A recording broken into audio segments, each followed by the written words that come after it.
Chapter 295, Arrival in Gondor. Even the eldest of the elves had known those two continents only by name. Since Iluvatar bent Arda into a sphere, the land of the sun in the far east and the land of darkness in the southeast had become continents lying even farther west than Aman itself.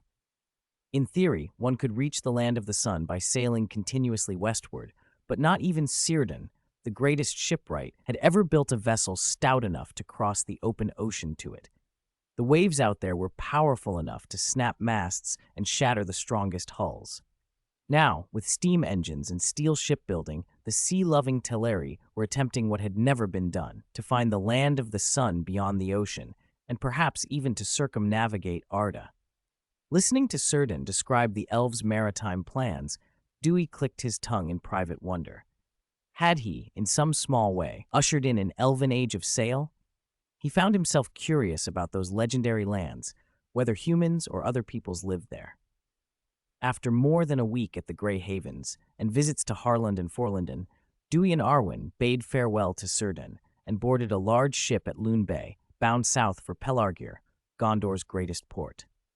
The voyage took a full month. The captain said it was only possible because the new ship ran on a steam engine.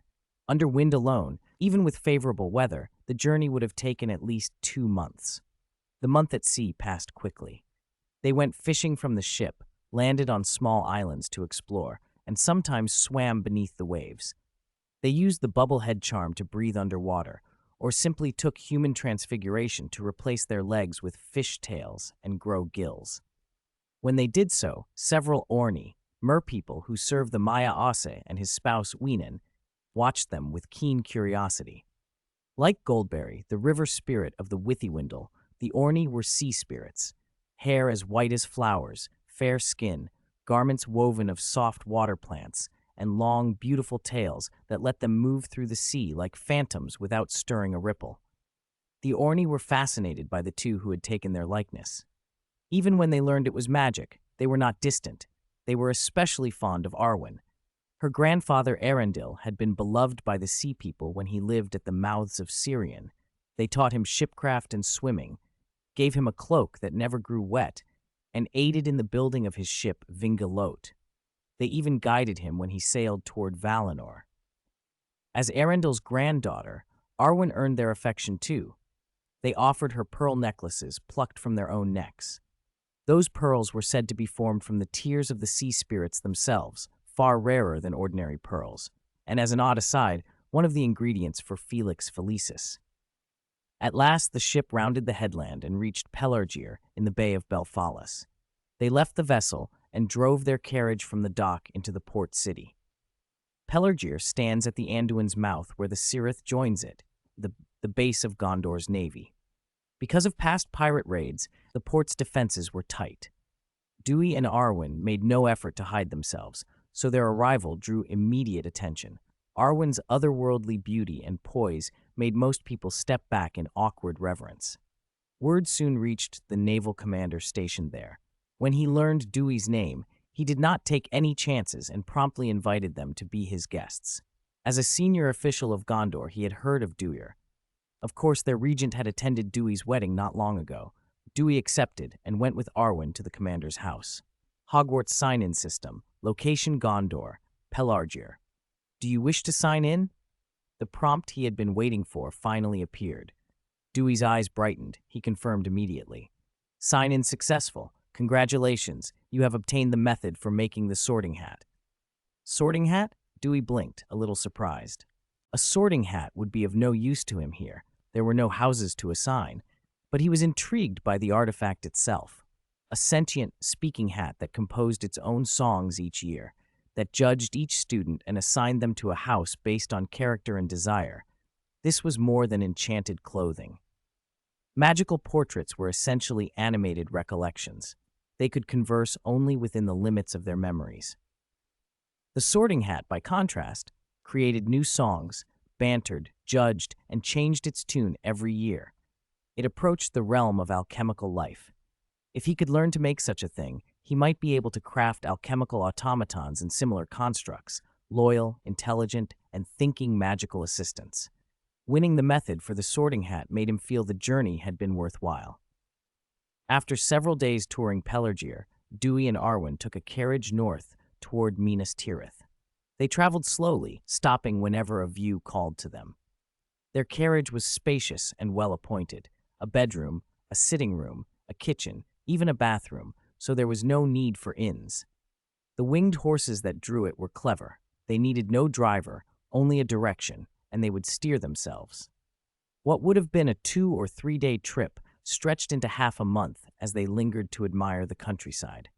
At last, Minas Tirith rose before them, built into the mountainside in terraces of white stone. Dewey and Arwen admired it together. The great bronze gates were cast with reliefs of the kings of Gondor and the White Tree, ornate and solemn with the weight of history. When their carriage reached the gates, a contingent of Gondorian attendants stepped forward to greet them. Chapter 296, Bloodline Magic. Esteemed Lord Duir and Lady, welcome to Minas Tirith. His Royal Highness the Regent has commanded us to await your arrival here. Please follow me, the lead attendant said with a bow. Duir was not surprised that the Regent of Gondor had heard of his arrival. As naval commander of Pelargir and a confidant of the Regent, he would inevitably have his movements reported. Besides, Minas Tirith possessed a palantir that could watch much of Gondor. So, guided by the attendant, Duir drove the carriage into the city. Minas Tirith was hewn into the mountain, tier upon tier, backed by the White Mountains. 7 levels rose one above another, each ringed with its own walls and heavy bronze gates. Since its founding, it had never been breached. The city itself was a symbol of Gondor's endurance. The carriage climbed the winding road, passing gate after gate until it reached the royal city on the 7th level, where the Tower of Ecthelion, the royal palace, and the great hall of feasts stood. In the fountain courtyard before the palace, a white tree stood, withered but still pale as jade. Duir helped his wife, Arwen, out of the carriage. Because a white tree also stood on Weathertop, the two could not help staring at this one. Though long dead, it had not decayed. Its whiteness remained almost unearthly. This is Gondor's 3rd white tree, Denethor II explained, as he descended the palace steps with a welcoming smile. He had attended Duir and Arwen's wedding some years before. When Gondor was struck by the Great Plague, the 2nd white tree withered. King Talandor, the 27th king, planted a sapling, but during the rule of Belecthor II, the 21st ruling steward, that sapling too withered and has remained so since. Duir and Arwen exchanged greetings with Denethor, and he led them to the ruling hall of the royal palace. There Regent Ecthelion II sat upon a black stone chair beneath a white marble canopy shaped like the crown of the realm. Behind him, carved into the wall, was an ornate, jewel-studded representation of a flourishing white tree. Centuries ago, when the last king vanished without an heir and dynastic strife followed, no suitable royal successor could be raised. Gondor passed into stewardship. The first regent swore to guard the throne until the king returned, and a lower secondary throne was set beneath the main seat as a sign of continued fealty. Since then, regents had ruled as uncrowned kings, wielding royal authority without claiming the kingly title. Welcome, welcome to Gondor, Wizard Duir. I have long heard of your name, and seeing you, I find you as remarkable as they said, Ecthelion said. Though over 60, the regent was vigorous and spoke with a resonant voice. He greeted Duir and Arwen warmly. When his eyes lingered on Arwen, he showed even greater respect. An elf of Elrond's line had historical ties to Numenor and to Gondor's blood, and Ecthelion felt the weight of that kinship. Your Royal Highness the Regent, I have long admired Gondor and your duty to protect it. My wife and I are only passing through. If we have caused any disturbance, forgive us. Duir replied with a formal bow. Arwen inclined her head beside him. There is no need for such formality, Wizard Duir, Ecthelion answered, stepping down from his throne with a smile. Gandalf and I are old friends, and he speaks highly of you. Now that you are here, we welcome you with all courtesy. He turned to his son. Denethor, see that a banquet be prepared for our guests. Denethor bowed and hurried to give orders. Ecthelion then added, Since you are in Minas Tirith, please remain a few days. Allow me to fulfill my duties as host. Duir accepted with thanks, and under the regent's escort they attended the banquet. The evening was warm and cordial, food, wine, and songs, with talk of old alliances and the shifting fortunes of Gondor. As the festivities reached their height, Ecthelian's face grew serious. "Wizard Duir," he said, "you must have noticed the withered white tree in the courtyard. The white tree stands for the monarchy of Gondor. We have sought a new tree for generations, but all efforts have failed. I understand that at your school, Hogwarts, there exists a living white tree. I have a bold request. Would you grant us a fruit from that tree, that we might plant it here and replace our withered tree?" Duir did not refuse outright, but he chose his words carefully. "Your Royal Highness, I can give you a fruit from that tree. But you should know its requirements are extreme. It is bound to destiny. Often it will not sprout unless the land and people are ready. Be prepared that it may never take root." Ecthelian bowed his head. "I know. I only wish to honor my ancestors and try. If it fails, I will accept my fate." Duir said no more. From a pocket in his cloak, he produced a silver fruit and set it on the regent's palm. The fruit shone faintly, as if lit from within. The white tree, Duir knew, was like a tree of destiny. It could be tied to the fortune of a person or a nation. When Gondor flourished, the tree was verdant. When Gondor declined, the tree withered. Gondor's strength had ebbed, and Duir suspected that even a living seed might struggle to take root unless the kingdom's vitality returned. At that moment, a voice only he could hear spoke in his mind, an internal prompt he had learned to expect. "Hogwarts Sign-in System. Location Gondor, Minas Tirith. Do you wish to sign in?" Duir didn't hesitate. He thought back one word. "Sign in." "Sign in successful. Congratulations on obtaining bloodline magic." "Bloodline magic," Duir repeated inwardly, stunned for a heartbeat. Then knowledge and memories flooded him, ancient patterns, lineage spells, and the subtle currents that tied blood, place, and fate. A thrill of joy rose in him. The gift was greater than he had dared hope. Chapter 297, Burning the Devil's Cave Bloodline Magic. More precisely, bloodline transplantation meant fusing the bloodline of a magical creature with one's own to gain certain traits. Parseltongue, the metamorph magus gift, the Vila's beguiling beauty, the Trelawney seer's divinatory touch, blood curses, and even the Dumbledore family's bond with the Phoenix all stemmed from this kind of magic. There was an old legend among wizards that their birth had begun when ancient humans grafted the bloodlines of magical creatures onto themselves, or interbred with humanoid magical beings like the Vila, and so first learned to wield spellcraft. That is why different families carried specific talents. The Slytherins linked to serpents, the Dumbledore's affinity with the Phoenix, the Trelawney's gift for prophecy, and so on. Pureblood circles laughed at the idea, dismissing it as absurd. But now, with bloodline transplantation before him, Dewey realized the legend might not be so fanciful. What excited him even more was the possible scope of the power. Not only could he graft new abilities onto himself by fusing other bloodlines, he could give ordinary people the blood of magical creatures and thereby grant them the capacity to cast spells. In other words, he could create a wizard race here in Middle-earth. The thought inflamed him. He had 2 cities and tens of thousands of subjects, yet those people were ordinary folk. As a wizard, he inevitably stood apart from them. His relations with the elves were warm, but he could never truly be one of them, and the wizards like Gandalf and Radagast were Maiar, lesser divinities, so he did not belong to any of those categories. Now, though, he could found a people who would belong to him. The possibility made him giddy. Arwen, his closest companion, felt that joy radiating from him. Puzzled, she asked softly, "Duir, you seem unusually pleased. What is it?" Dewey blinked back to the present, met her worried gaze, and squeezed her hand with a bright smile. "I've discovered something, an unexpected gain, a surprise that could change things in Middle-earth."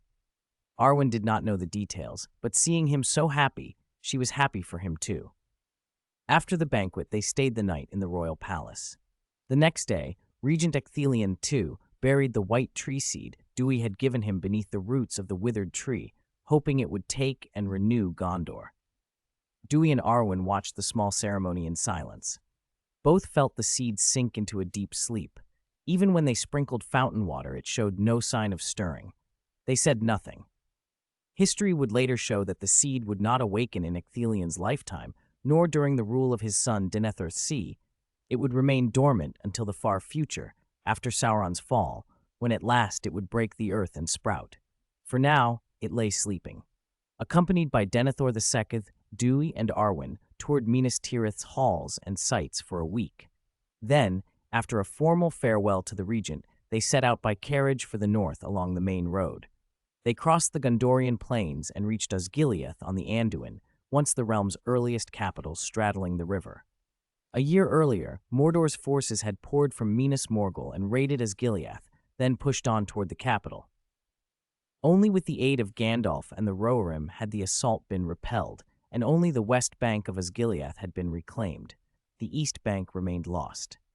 The scars of that fighting still marked the city, and the Great Bridge had been repaired, both because Gondor strove not to abandon Osgiliath and because concentrating their defense there better absorbed the pressure from Mordor.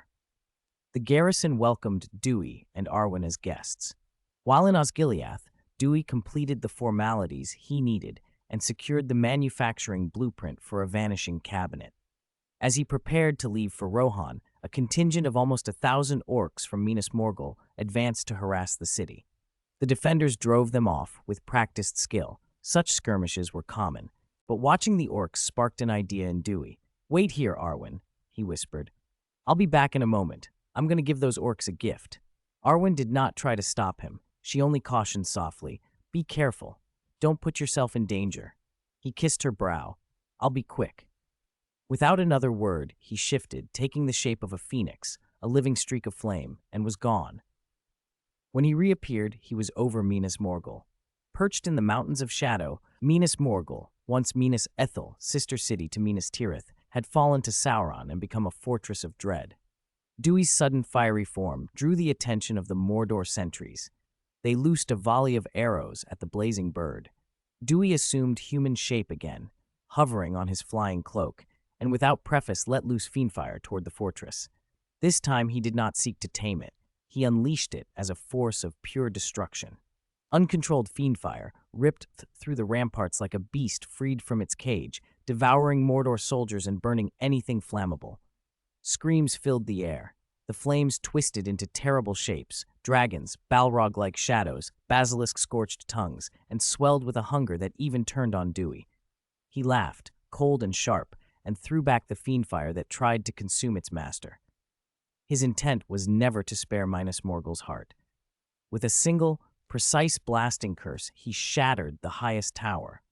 The ruin revealed what had been hidden within, the ringwraiths stationed there. The shadowed riders regarded Duir as a potent threat, and wary after 2 of their number had already fallen to him, slipped back into the nether to avoid direct confrontation. Duir had expected as much. His target was the fortress and its garrison. When he completed the check he had come for, he did not linger. He apparated away, leaving the inferno to run rampant. The fiendfire ate through tens of thousands, soldiers, huts, parapets, everything turning to ash as the blaze spread beyond the fortress. But the heart of Mordor answered in kind. From its center, a black cloud, ink-dark and roiling, boiled up and raced across the land. It blotted out the sky above Minas Morgul, and thunder snarled through it. Black rain fell, a fetid, acidic downpour that stung and seared, smelling of sulfur and corrosive iron. Under that rain, the fiendfire did not grow. It withered. The roaring flames shrank and sputtered, their heat knifed away by the corrosive deluge. Those Mordor soldiers who had not already been burned were not spared. The black rain ate at them, corroding flesh and armor, melting men into howling, agonized piles. The fortress itself could not withstand the assault. Walls pitted and crumbled, banners and timbers dissolved, towers sagged and collapsed into ruin. Minas Morgul was left a blasted, desolate place, its buildings collapsing even as the last of the fires dimmed, its ground slick with the acid of that terrible storm. Duir, already far away, watched the aftermath with the dispassionate satisfaction of one who had struck a blow. He had given Mordor a disastrous wound, even if the land itself had responded with its own terrible defenses. The Devil's Cave burned and rotted in equal measure, and the message he had sent would be felt across Mordor for a long time to come. Chapter 298, Go North. Returning to Osgiliath, Duir let out a relieved breath. He had felt a terrible power rising from Mordor toward Minas Morgul, and, certain it was Sauron moving, had teleported away without hesitation. There was no shame in retreating when you could not win. especially against a boss like Sauron. Besides, this time he had not only completed the check-in at Minas Morgul, but had reduced the fortress to ashes. Without that stronghold, with Mordor no longer had a nearby base from which to harry Gondor. Dewey grinned. I'm fine. It's Mordor that's in trouble. I burned Minas Morgul to the ground. Sauron must be furious. He'd also acquired the Room of Requirement blueprints during the check-in, a significant gain. Minas Morgul lay not far from Osgiliath. Even from the city, the Fiendfire could be seen. When Dewey reported the fortress destroyed, the defending general of Gondor was elated and immediately sent riders to carry the news to the capital. Since Mordor had occupied Minas Morgul, Gondor had been on the back foot, forced to abandon eastern Osgiliath and the whole of Ithilien beyond the Anduin. With the fortress gone, that pressure would ease. There would be less fear of a Mordor host pouring out from Minas Morgul to besiege them again. After bidding farewell to the reluctant general, Dewey and Arwen resumed their journey by carriage, heading north. They reached the border between Gondor and Rohan at Argonath, two colossal stone kings rising from the Anduin's banks, hands raised in warning toward the north. At Argonath, Dewey checked in and received the manufacturing method for the two-way mirror. Crossing into Rohan, they passed where the Entwash met the Anduin. There the Entwash fanned into 7 channels and fed a wide, fertile alluvial plain. Whenever the carriage encountered a river it could not ford, the Pegasus harnessed to it, spread its invisible wings, and lifted them, skimming low over the water as if driving on the surface. They followed the Anduin to the falls of Rauros. The river plunged between the Emyn Muil and the plain below, throwing itself into a chasm and forming a thunderous waterfall. From some distance, the roar could be heard. At the base, the mist lifted in a vast rainbow arching across the ravine. After a short stop to admire the sight, the Pegasus drew them over the falls to Nen Hithol, the mist-shrouded lake above the cataract. They parked on the meadow of Parth Galen and studied the spoils of their check-ins while watching the misty lake. Standing there, Dewey's mind drifted to events yet to come in the War of the Ring. Boromir, eldest son of Gondor's steward, falling on these very banks while defending Merry and Pippin, Aragorn, Legolas, and Gimli laying him in an elven boat and letting it drift down the Anduin to go over the falls. By some craft of the elves, the boat did not sink beneath the cataract, but passed intact into the river below, and later Faramir would glimpse that small vessel on the lower Anduin. Boromir's death had broken Denethor II, who later, grieving his sons and failing to bear the strain of war, immolated himself. After half a day at the lake, they took off again. The Pegasus carried the carriage over the Sarngibir Rapids, stone spikes, a stretch of jagged rocks and furious current that no craft could pass safely. Beyond Sarngibir, they crossed the brown lands east of the Anduin. Once fertile and cultivated by the Ontwives, this plain had been laid waste in the War of the Last Alliance, when Sauron, seeking to halt the allied armies, scorched the fields and left the land barren. The Entwives vanished, only the male Ents remained, and the green world they had tended was lost. Dewey, listening to Arwen recount the old history, felt a sharp pity for the ruined plain. They skirted the southern edge of Mirkwood, and approaching Lothlorien crossed the Anduin to the west. Lothlorien welcomed them warmly. It was Dewey and Arwen's first visit since their marriage, and Celeborn and Galadriel honored them with a grand feast, attended by the Elves of the Wood. Arwen, who had spent long seasons in Lothlorien, was surrounded by old friends, and the elven maidens listened with eager curiosity as she described the lands beyond their borders. Dewey spoke at length with Celeborn about the state of the realms, and when he mentioned the destruction of Minas Morgul, Celeborn approved. Gondor remained a bulwark against Sauron. Any weakening of Mordor's reach would help the wider struggle. Chapter 299, Two-Way Mirror. They lingered in Lothlorien for nearly a month before taking their leave of Celeborn and Galadriel.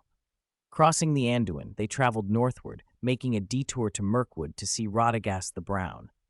After a short visit there, they pressed on, past the Old Ford and the Old Mirkwood Road, until they reached Beorn's Hall. Beorn greeted them warmly. He had grown into a lord of the Anduin Valley.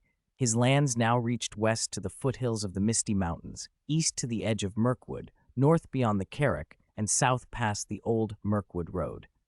He was no longer alone. While chasing a band of orcs in the mountains, he had unexpectedly rescued a female skin changer of his own kind. They had fallen in love and married, and Bjorn now had a son, Grimbjorn. Even Bjorn's usually gruff face softened with the silly, doting smiles of a new father. Duir found himself fond of the sturdy little boy and presented Grimbjorn with a mithril alchemical locket. It could automatically deploy a protective shield in danger, contained a permanently fixed interior space as large as a house that only the wearer could open, and its magic slowly recharged after use, making it a reusable life-saving device. Bjorn at once protested that it was far too valuable to accept, but Dewey merely winked and buckled the locket around the child's neck. The locket shrank to fit, immediately recognized its owner, and could not be removed by others. Grimbjorn clutched it with delighted giggles, and Bjorn, seeing his son's joy, relented and thanked Dewey. Arwen, who loved children, slipped a silvery elven cloak over Grimbjorn, a cloak that could render him hidden and difficult to perceive. Watching her, Dewey leaned close and, by thought, murmured to her, "See, Bjorn already has a son. Perhaps we should try harder and bring some children into the castle soon." Arwen's cheeks flushed scarlet. She glanced across at Bjorn's household, realized Dewey had whispered telepathically, and shot him a rare irritated look for saying such things in front of others. After 3 days' warm hospitality, they took their leave. Rather than continue north, Dewey chose to head west and cross the misty mountains toward Rivendell. The high pass was steep and rough, unsuitable for a carriage, so they took to the air. Pegasus drew their flying carriage up through the pass and into a thunderstorm and into the play of the rock giants. High in the sky, their carriage attracted the attention of the giants, who parted the clouds with immense rocky hands to reach for it. The Pegasus, startled, wavered in flight and gave frightened, anxious cries as it tried to flee the giant grasp. Dewey did not hesitate. He leapt from the carriage, shifted into his obscurus form, a black, mist-like entity, and hurled himself at the reaching hand. The shadowy mass intercepted the giant's arm, shoved it back, and sent the stone-limbed behemoth stumbling and crashing onto the ridge below. Dewey shattered the boulders hurled at them, then drove toward the heads of several giants. With the force of his impact, the top-heavy creatures pitched backward, smashing down and setting off landslides. He had no wish to slay them, only to drive them off, so part of his obscurus body shot out like a long, whip-like tendril and lashed the giants hard. Their pained howls echoed across the peaks as stones and rubble rained from their bodies. At first they struggled, but after several lashes, they cowered and begged for mercy. Dewey drove them north for hundreds of miles until he was satisfied they would no longer menace travelers, then shifted back to his human shape, rejoined Arwen, and resumed their flight to Rivendell. Elrond was overjoyed to welcome his daughter and her husband home. Seeing Arwen content at last put him fully at ease. Since this was their first visit after the marriage, he insisted they stay longer. Dewey gladly accepted. He spent his days with Arwen, talking with Elrond, training with his brothers-in-law, Eladon and Elrohir, and reading in the library. He also used the time for a small project, crafting a pair of two-way mirrors. The method for making such mirrors was simple in principle, but the art had been lost, and their recreation was prized by those who understood it. Dewey gave one mirror to Elrond and the other to Arwen, so they could speak as if face-to-face, no matter the distance. Elrond was delighted. The gift eased the ache of parting from his daughter. One limitation, however, irked Dewey. The mirrors were strictly one-to-one. They were not like the video calls of his earlier life. No multi-party calls, no networks, no messaging. He began to imagine whether different mirrors could be linked, forming a kind of network, allowing many-to-many connections. If achievable, such a system would be revolutionary for Middle-earth. Instant long-distance conversation that anyone could use instead of relying on the Palantiri. He explained his idea to Arwen, Elrond, Eladon, and Elrohir. They were intrigued. The only other means of distant sight and voice in Middle-earth were the Palantiri, and the known number was small. Only 4 remained, in the possession of Dewey, Gandalf, the regent of Gondor, and Sauron.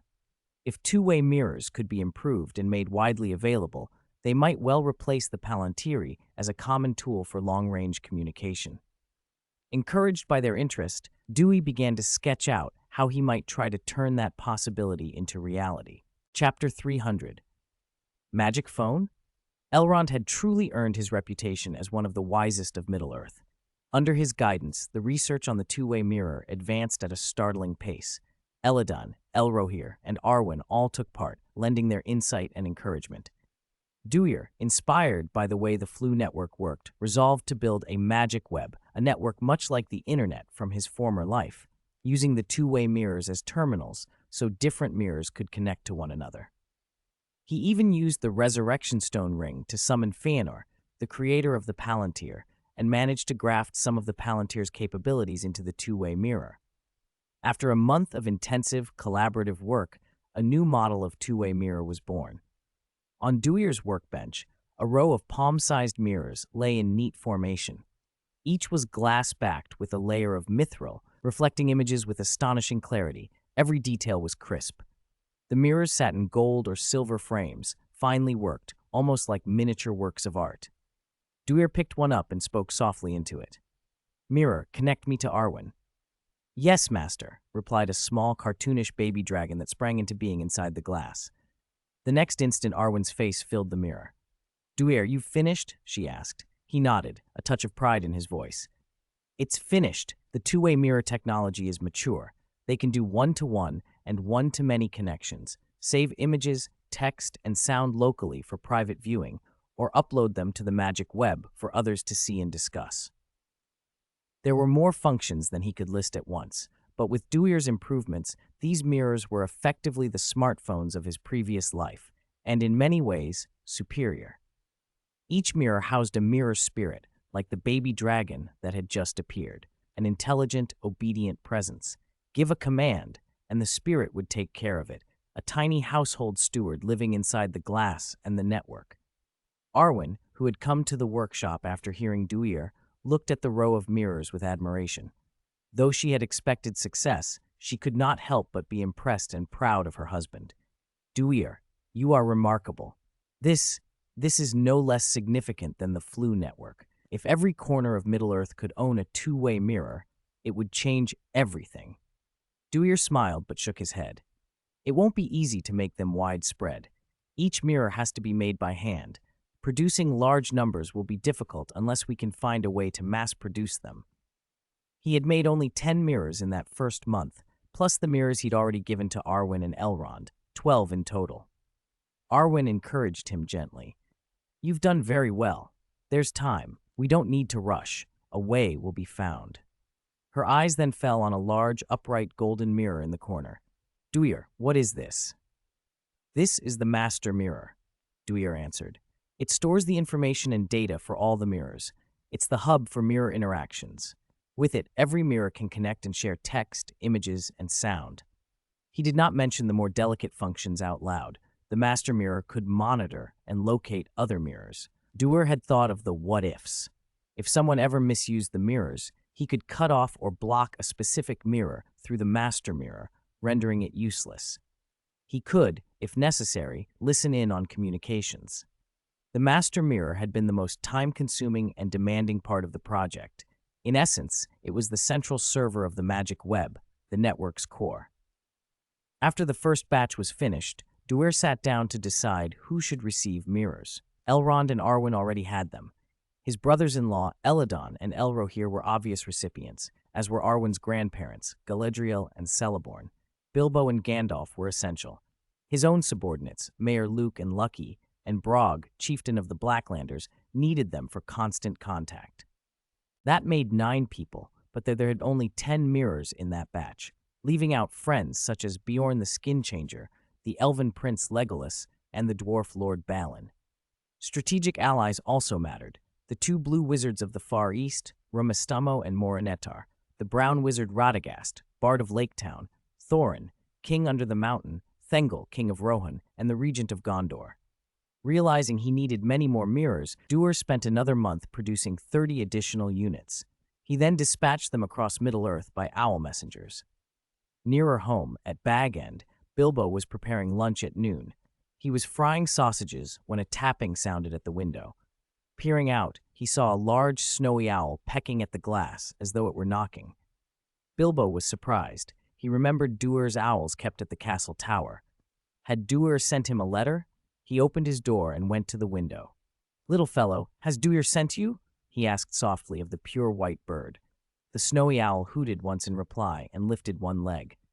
Bilbo noticed a small black cloth bag tied to the ankle. He reached out and untied it, feeling a hard weight inside. "This isn't a letter. What is it?" he murmured, curiosity winning over hunger. The snowy owl hooted again and fixed its eyes toward the kitchen. Bilbo laughed apologetically. "Of course, you've flown a long way. You must be hungry." He turned, fetched 2 freshly fried sausages and a glass of milk, and set them before the owl. The bird accepted the food, giving the faintest of approving looks as it began to eat. Bilbo chuckled, happy to see the owl well fed, and finally turned his attention back to the small bag. He emptied its contents into his palm. "This is a mirror?" Bilbo said, staring at the palm-sized glass. Chapter 301, Magic Net. The mirror sat clear and bright in a small, exquisitely crafted golden frame. Bilbo frowned. Why would Dewey give him a little mirror? Curious, he lifted it close and inspected it. A cartoonish yellow baby dragon blinked into existence on the glass where nothing had been a moment before. "Hello, Master. Please bind your identity and complete verification to use the mirror more effectively," the mirror said in a calm voice. Bilbo nearly dropped it. "What are you?" "I am your mirror housekeeper," the baby dragon replied, speaking with surprising clarity. "I assist you, Master, in reaching other mirrors remotely, and I can do many other things." Bilbo's mouth fell open. "You mean I can use this to contact anyone who has a mirror?" The dragon nodded. "Yes, but first, you must verify your identity and bind this mirror." "How do I do that?" "Just follow my instructions. Please place your entire face within the mirror's field. Please nod. Please blink." A little embarrassed but intrigued, Bilbo complied, making the prompted expressions one by one. "Verification complete. Congratulations, Master. This mirror is now exclusively yours," the dragon announced proudly. "No one else can use it without your permission. Also, if you don't like my current appearance, you can change my skin." "Skins?" Bilbo asked. The baby dragon grinned and shifted. In a flash, it became a chubby bird crackling with tiny lightning bolts. Thunderbird. Then it turned into a slick green snake wearing sunglasses. Basilisk. Next came a small octopus with exposed teeth and claws. Giant octopus, Pegasus, Griffin, Cerberus, Hippogriff. The mirror spirit cycled through other images. If you prefer, you can also choose elf, orc, troll, warg, ringwraith, Sauron, or design your own. "Wait, Sauron?" Bilbo's eyes widened. "You even have a Sauron skin?" "Of course." The little dragon puffed out its chest and shifted into a cartoonish dark shadow with a burning eye behind it. Its voice deepened and became mockingly cold. "Master, how is this? Shall I set this as my skin?" Bilbo shivered and shook his head so hard he nearly lost his balance. No, I like the dragon best." He couldn't imagine liking a Sauron skin. The dragon instantly reverted to its original cheerful form. "Good taste, Master. I like this one best too. That's why I started as it." After Bilbo picked the dragon skin, the mirror asked, "Would you like to contact Lord Dewey now?" "Yes," Bilbo said eagerly. The baby dragon spun around and began frantically knocking on a tiny mirror surface that had appeared inside the mirror. Hey, number 3, open up.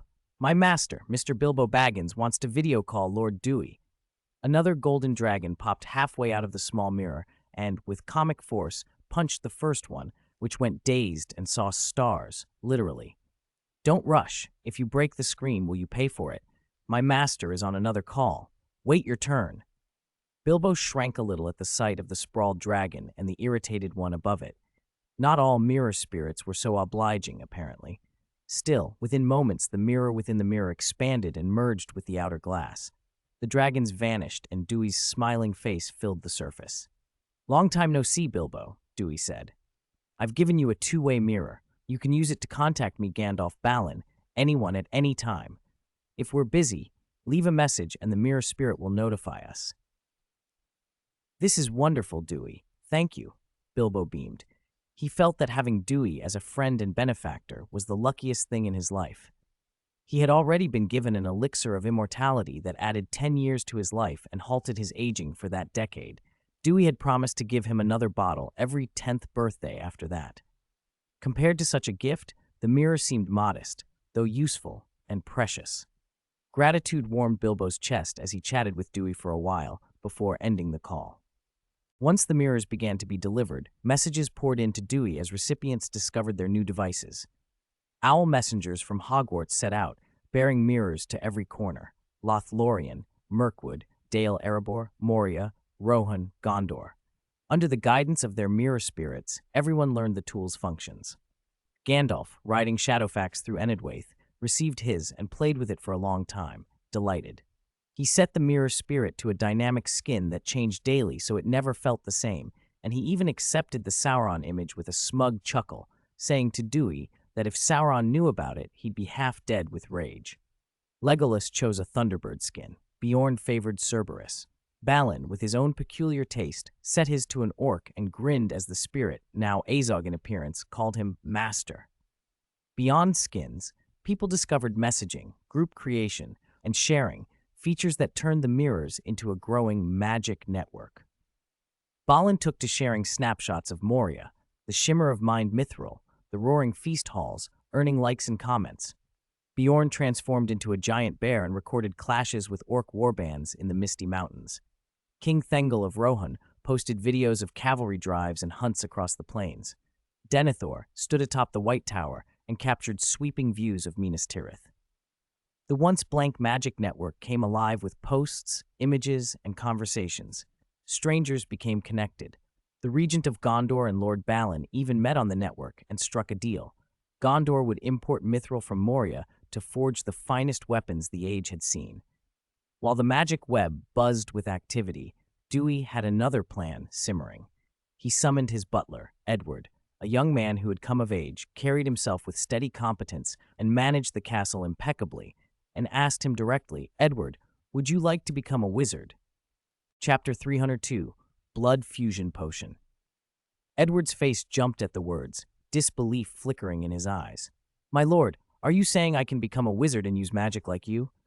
As the castle's butler, Edward had long been used to wonders: moving portraits, shifting staircases, ashwinders curling in the hearth, armors that patrolled the halls, and countless other marvels. He loved serving the Lord and felt honored to be part of it all.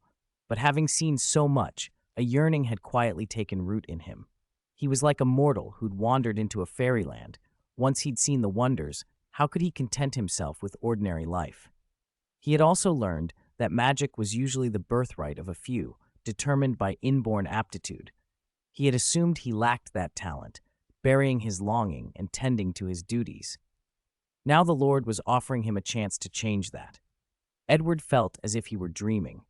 Elation and agitation warred across his features. Dewey smiled and nodded. "I have a spell that lets you fuse with the bloodline of a magical creature. It would grant you the ability to cast magic, but it is risky. Are you willing to try?" "Willing. Absolutely willing," Edward answered without hesitation.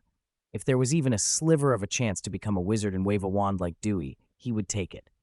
"Very well. Prepare yourself. In a few days, we'll perform the bloodline fusion." Dewey's voice was steady. A week later, Dewey had gathered every required ingredient and began preparing the ritual. Bloodline fusion was notoriously dangerous. Even siblings could have incompatible blood. Fusing the bloodlines of different races, human and magical creature, could result in violent conflict at the genetic level, up to collapse of the recipient's body. Dewey warned Edward again, serious now. "Once the fusion begins, it cannot be halted. The pain will be terrible, no less than having your sinews torn and marrow extracted. It will feel as if every drop of blood in you is being replaced. Can you endure that?" Edward's resolve did not waver. He met Dewey's gaze and nodded. "My lord, I'm ready. To become a wizard, I will risk death." Dewey's expression softened in appreciation. He patted Edward's shoulder. "Since you've decided, I won't talk you out of it. I hope you succeed. If you do, I'll make a wand for you myself." "Thank you, my lord. I won't fail," Edward said, already imagining himself casting spells. Dewey led him to the potion room. The space was large, dominated by a cauldron big enough to hold a grown man. A fierce fire still glowed beneath it. The potion had been simmering for 3 days. Mandrake juice, dried nettles, moonstone, scurvy grass, ashwinder eggs, and more had gone into the brew. Now it was in its final stage. The liquid churned a chaotic, hazy gray. Dewey took a silver-white tree fruit and dropped it into the cauldron. He stirred 13 times clockwise, then 7 times counterclockwise with a thick wooden rod. The fruit dissolved like molten silver, the liquid clearing until it was as transparent as water. Dewey extinguished the fire to let the potion cool.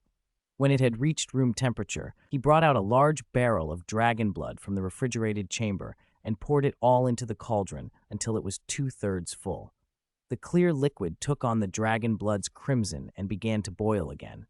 The potion roiled and flashed heat like scalding magma. Edward, standing nearby, watched with a mixture of awe and dread. Dewey looked at him and said calmly, "Edward, strip and get into the pot." "Get into the pot?" Edward stared at the scalding, bubbling liquid. If he jumped in now, he'd be cooked alive. His heart thudded, but Dewey's expression was unreadable, and there was no hint of cruelty, only purpose. Gathering his courage, Edward quickly stripped and, without a moment's shame, stepped into the cauldron. The potion swallowed most of him up to his neck. The next instant, he cried out. It felt as if he'd plunged into molten rock. Scalding pain lanced through him. His skin felt like it was melting. The dragon blood potion seemed to swarm with tiny, burning insects that drilled through his pores into his veins. It was as though red-hot magma coursed through his bloodstream, cooking him from within. Black blood began to seep from his pores, staining his skin until his whole body was slick with it.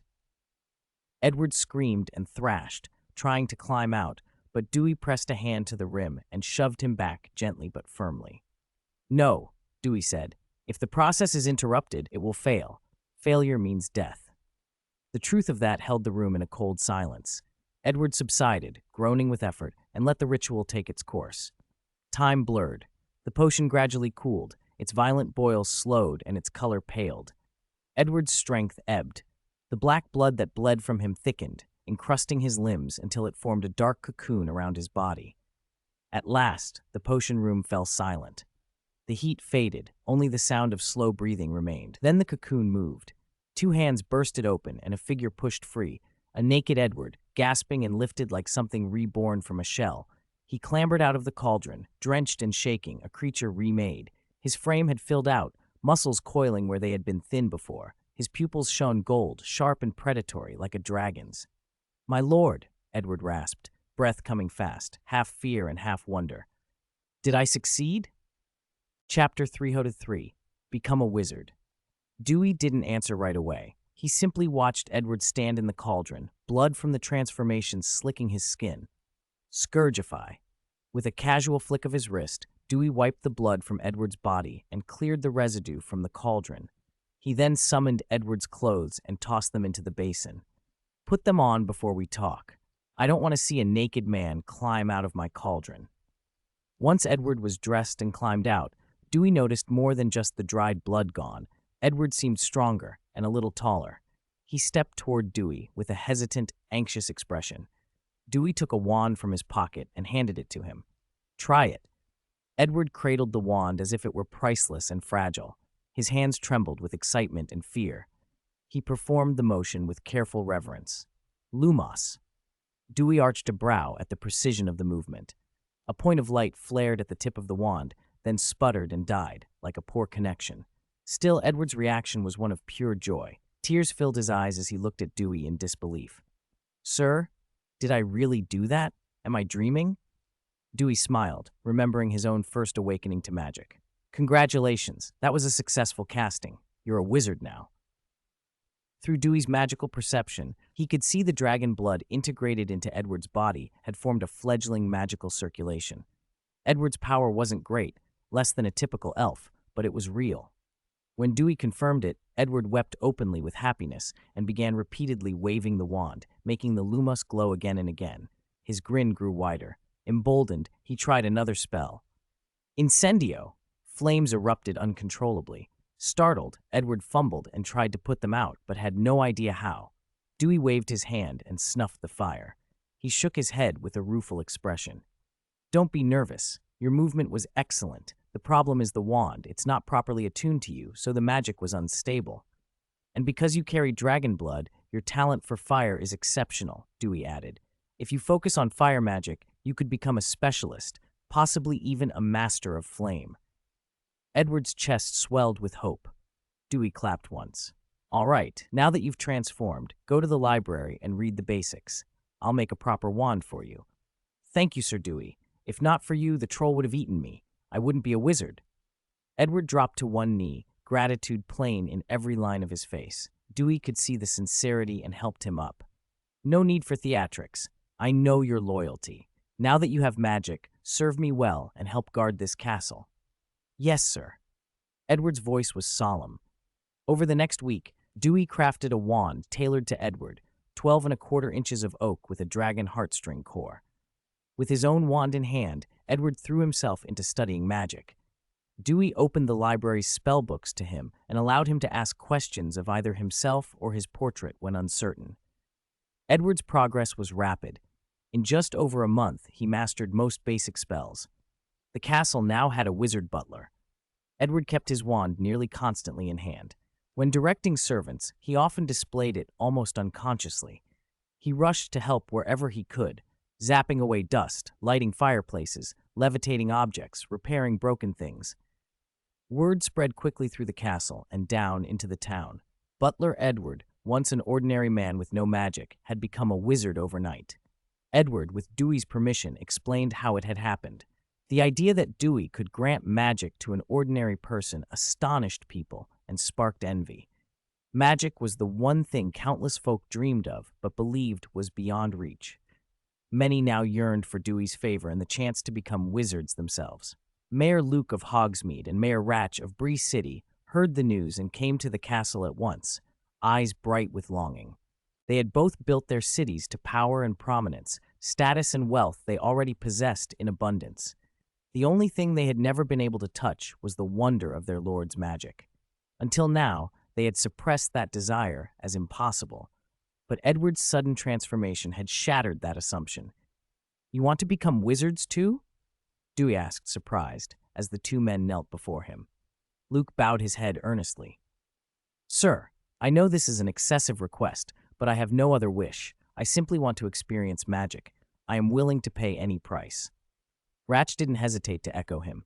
Sir, if I can become a wizard, I'll give up my office and all my wealth. I beg for your mercy.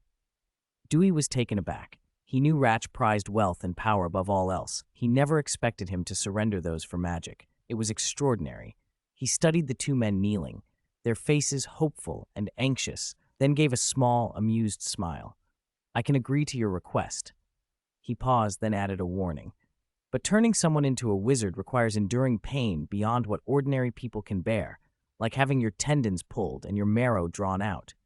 He waved his hand and projected the whole transformation, the boiling, lava-like liquid in the cauldron, Edward's screams, his bloodied body.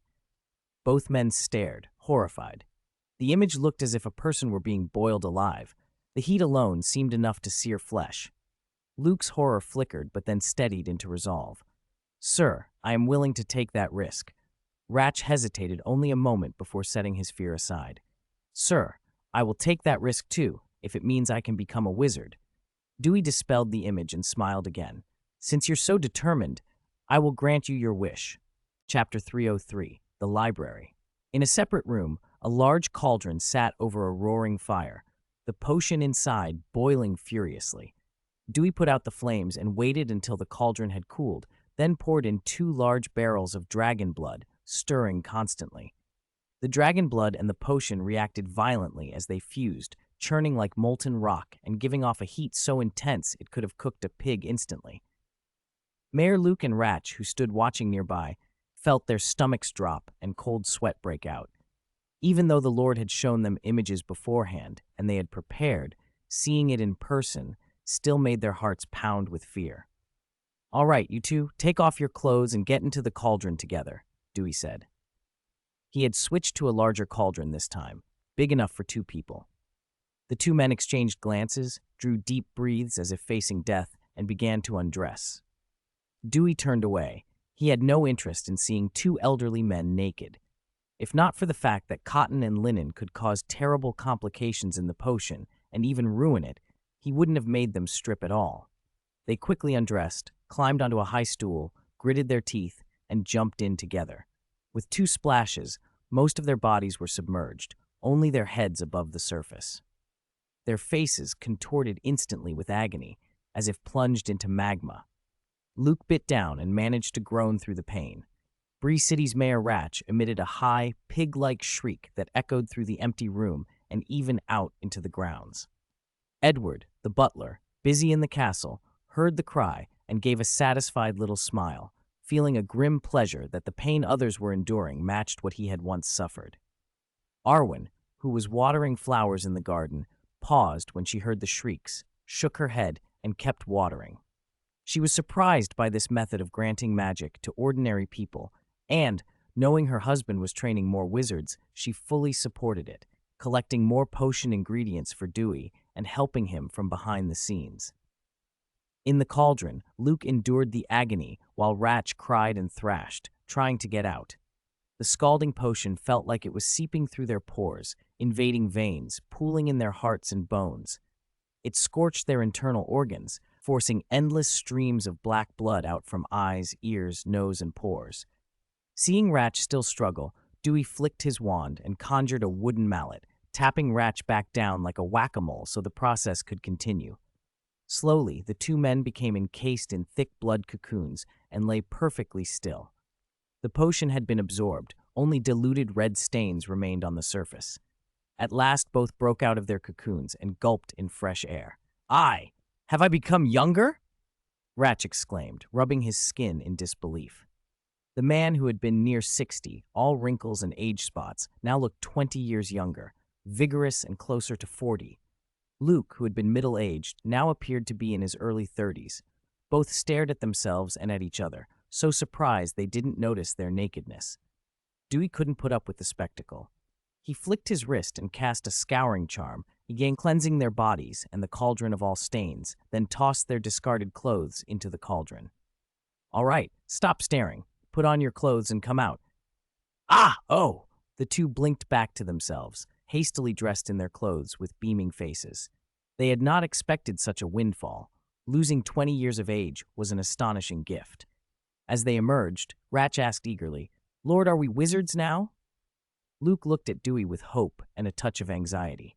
Dewey smiled and shook his head. The two's faces fell. "Not yet," he said. "You don't have suitable wands, and you haven't learned any spells. At best, you're quasi-wizards."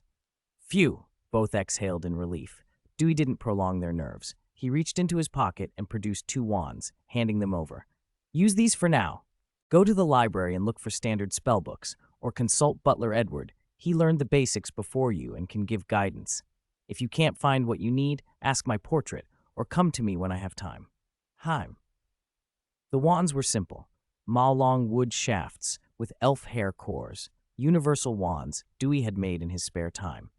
Luke and Ratch took them like treasures, cradling them carefully and inwardly swelling with gratitude and loyalty to Dewey. They hurried to the library. The room that opened before them was vast. Thanks to an undetectable extension charm, it stretched to the size of several football fields.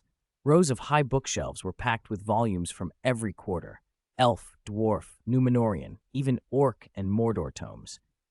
Dewey had also compiled all the magic knowledge he had gathered from the Harry Potter world: spells, transfiguration, potions, astronomy, herbology, runes, alchemy, and organized it into countless books and treatises.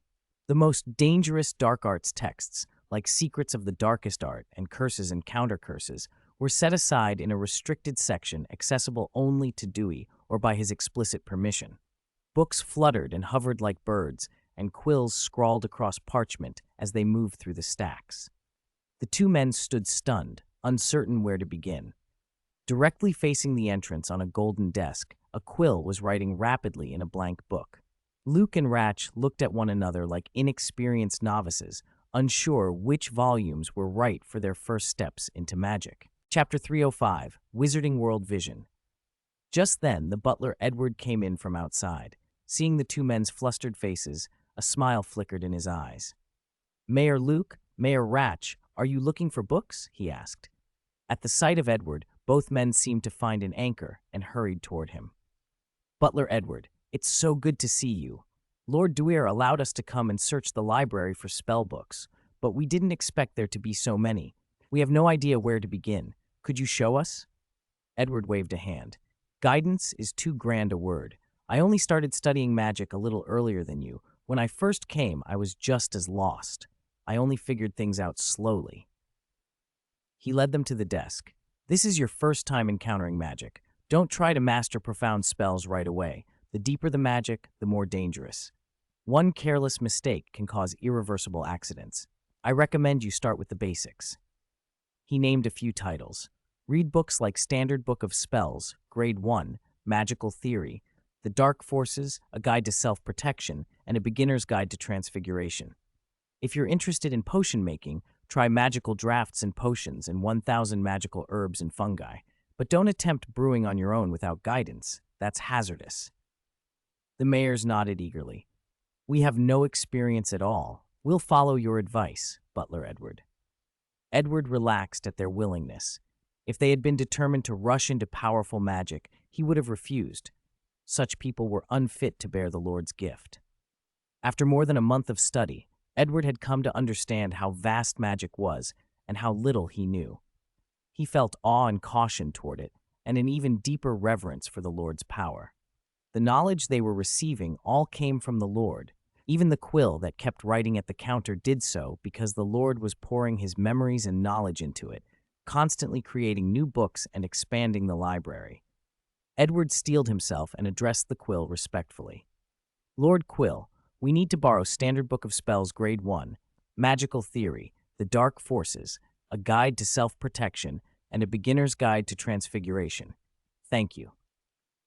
The quill paused, then floated to a nearby sheet of parchment and quickly wrote down the titles. It returned to the open book and resumed its own work. From the distant shelves, several books seemed to take notice. They fluttered their pages like birds, flew to the table, closed themselves, and stacked neatly. Luke and Ratch watched, astonished. Edward did not go to the pile. Instead, he drew his wand, cleared his throat, and under their astonished gazes tapped the books, loudly intoning, Geminio. A white light flowed into the books, and they instantly duplicated. The two mayors, still novices, gasped and stared at Edward with a new admiration. Edward, pleased to display a trick he'd practiced, puffed up a little and cast the duplication spell again. Then he used the levitation charm to float the copied volumes before them, keeping his smile deliberately restrained. These books are precious. Many are one of a kind and cannot be removed from the library. It's best you learn the duplication spell so you can copy what you need to study at home. Of course, he added, duplicated books don't last forever. With my skill, they'll remain for at most a month. You'll need to absorb their contents before they fade, or you'll have to duplicate them again next time. The mayors each cradled the spellbooks and nodded. They looked at the volumes with fervent eyes, especially after Edward's demonstration, and were eager to begin studying. But they knew they could not rush. As city mayors, they still had to manage civic affairs. The Lord had granted them magic as a reward for their governance. To abandon their cities and devote themselves solely to magic would betray that trust. So they took the books and their wands, thanked Edward, and returned excitedly to their own cities through the fireplace. Edward waved his wand to erase the titles from the parchment, leaving it blank again. The books on the desk reopened, fluttered, and flew back to their places on the shelves. Satisfied, Edward turned and left the library, closing the main door behind him. As for Dewey, Lord Duir, he was not content with only 2 subordinates gaining magic. He wanted to create a wizarding people of his own in Middle-earth, a magical civilization with its own society and culture, like the wizarding world in Britain. To build such a society, he needed numbers. According to the latest records, the combined population of the 2 cities under his command exceeded 30,000. Add the wild men of Isengard, and the total topped 40,000. If all of them could be transformed, that would be enough to recreate a wizarding world. But the reality was harsher. Transforming a mortal into a wizard required rare potion ingredients, and a barrel of dragon blood for each person. From the Battle of Isengard, the dragons killed or injured by Mordor and Dewey had yielded a few hundred barrels of blood. With the frost dragon's blood included, the total only reached nearly 1,000 barrels. That would transform roughly 1,000 people. Drawing more dragon blood meant tapping the dragon farm, but he could not exhaust that resource. At most, it could support transformations for 50 people at a time. Brewing potions one by one for tens of thousands was simply unworkable. Dewey's thoughts turned to a fantastical idea, the dragon transformation pool from Cultivation Tales. Though it was a myth, perhaps its concept could be adapted, create a magical dragon transformation pool that would allow many ordinary people to enter and emerge as wizards at once. That way, he would not need to perform each transformation individually. The thought stirred a new excitement in him. Chapter 306. Wizard Quota inside Hogwarts Castle. In a large, empty chamber, a massive seven-sided basin carved with gold and mithril runes and magic circles filled almost the entire floor. Piles of potion ingredients fed themselves into the basin in tidy, automatic succession. Heat rose from the bottom, and the liquid churned on its own, swirling both clockwise and counterclockwise. The whole structure looked like a giant cauldron sunk into the floor. At last, barrel after barrel of dragon blood was poured in until every supply Dewey had was exhausted. The addition of the dragon blood triggered a violent reaction. The liquid boiled and foamed, radiating heat like molten rock. The blood-red, searing pool resembled a lake of liquid fire. This was the wizard transformation pool. Dewey had spent more than half a year building. In essence, it was a gigantic alchemical cauldron, its inner workings inscribed with the recipes and processes Dewey used to make bloodline fusion potions. It could brew those potions automatically, stir and accelerate their reactions, and accommodate up to 100 people for bloodline fusion at once. Dewey felt a deep satisfaction looking at his creation. His wizard training program could finally begin in earnest. He stepped out of the room and called for his butler, Edward. "Sir, how may I be of service?" Edward asked, respectful as ever. After more than 6 months of diligent study, Edward's magical knowledge had advanced to roughly the level of a 3rd or 4th year student at Hogwarts. He was no longer a novice. He could cast intermediate and some advanced spells. Since gaining magic, Edward's management of the castle had only improved. Dewey had begun to entrust him with the herb garden, the Ashwinder room, and the Acromantula room. Tasks that had once been too dangerous for ordinary people were now Edward's responsibility. For example, the mandrakes in the herb garden were lethal when they screamed. Non-magical people couldn't safely enter. Dewey had handled them himself until now, but with Edward's new skills, that duty passed to the butler. Dewey looked at him with satisfaction. "Go now and organize the loyal, outstanding folk in the territory. Select 500 people and bring them to the castle. I will give them the chance to gain magical abilities." "Of course," Dewey added. "Tell them beforehand about the pain of the transformation. If they cannot endure it, if their will is weak, they should not waste this chance. They could die." Dewey did not mean to sound dramatic. The transformation required the candidate to remain consciously aware the whole time. The muscle spasms and bone-rupturing agony could send those without strong willpower into a coma. At best, they might suffer permanent mental impairment. At worst, their magic could flare uncontrollably, causing an explosion and death. The 3 who had succeeded so far had all possessed iron wills, not to mention Butler Edward and Mayor Luke. Mayor Ratch of Bree, who many assumed had the weakest nerve, had nonetheless screamed loudly when he underwent the change, but his vitality proved stronger than expected. Edward was first startled, then elated. 500 more wizards? The idea of arming Weathertop with an army of wand-wielding allies thrilled him. "Yes, sir, I will select 500 of the most loyal and capable people," he promised solemnly. Edward immediately thought to contact Mayors Luke and Ratch and to begin a careful, thorough selection. Loyalty to Dewey would be paramount. Nobody with ill intent could be allowed into the program. Dewey, as if reading his thoughts, tossed him a small, glass-like object. "This is a sneakoscope. If someone nearby harbors malice or deception, it will glow, spin, and make noise. The closer and more suspicious the person, the brighter and louder it gets. Use it to screen the candidates." Edward caught the device and his eyes lit up. A tool that could detect suspicious intent was a treasure, especially one personally given by their lord. Dewey waved it off. He had made the sneakoscopes himself, modeling their detection on principles akin to legilimency. If a person harbored malignant intent, the sneakoscope would sound an alarm. Dewey had built a batch of them and scattered them throughout the castle in Weathertop after the earlier incidents when strangers like Gollum, Ringwraiths, Saruman, and others had approached the stronghold. Any trespasser would set them off. Giving Edward one now served another purpose, to prevent disloyal people from slipping into the cohort of chosen candidates.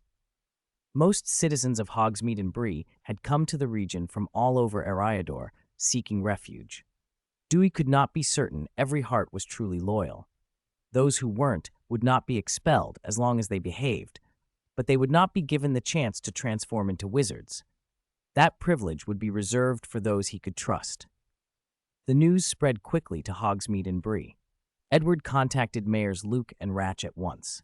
When the two learned Dewey planned to train 500 wizards, they were stunned and immediately set about organizing candidates. Each mayor wanted to secure as many slots as possible for his city, and a new rivalry sprang up. Over the past 6 months, both mayors had shed their previous status as magical novices and had become practicing wizards. Mayor Ratch of Bree, ever vain, had become inseparable from his wand, a 10¼ inch cedar with a dragon heartstring core that Dewey had made for him. He enjoyed showing off little tricks in public and basking in the admiration of the townspeople. Mayor Luke of Hogsmeade was more reserved but equally fond of his wand, a 12-inch fir with a dragon heartstring. He practiced constantly in his office and happily demonstrated spells for the children.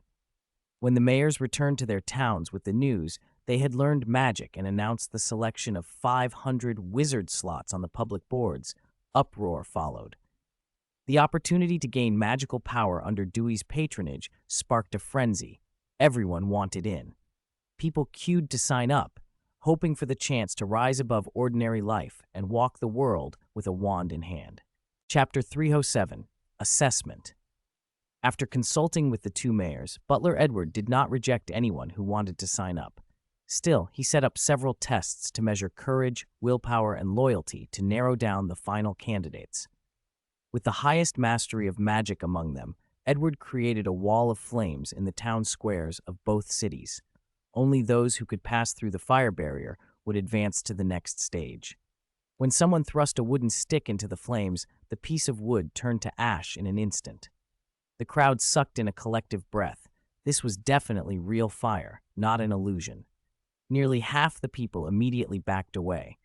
Most of them were ordinary citizens with no great ambitions. They had shown up on a hopeful impulse, a curious what-if, but this display chilled them to the bone. Where some retreated, others stepped forward. In Bree City, the militia captain who had guarded the gates against corpse demons was the first to go through the wall, drawing a ripple of astonishment from the crowd. The flames roared, and a narrow chamber lay beyond the blaze, so the onlookers could not see what happened to him after he disappeared into the fire. His example, however, gave courage to others. Several militiamen who'd fought the corpse demons closed their eyes, clenched their teeth, and charged into the flames. A few onlookers tried to outsmart the test. Seeing no screams at first, one man swaggered up as if he'd seen through an illusion, but as he approached, his skin began to feel unbearably hot and doubt crept in. Desperate to convince himself it was fake, he forced his way forward, and a sudden jet of flame singed off a lock of his hair. The sting and the smell of burnt hair sent him reeling backward, scrambling on the ground as if confronted with a savage beast. The sight provoked both laughter and renewed caution. This could be dangerous. Not even the mayor had guaranteed the wall wouldn't injure someone. Behind the firewall, Mayor Lachie stood beside Butler Edward. A few people who had successfully passed through were behind them, still bearing the pallor of fear on their faces. Curious, Mayor Lachie asked, "Mr. Edward, why do those who pass through come out unharmed, while that fellow had his hair burned off?" Those nearby listened intently for an explanation.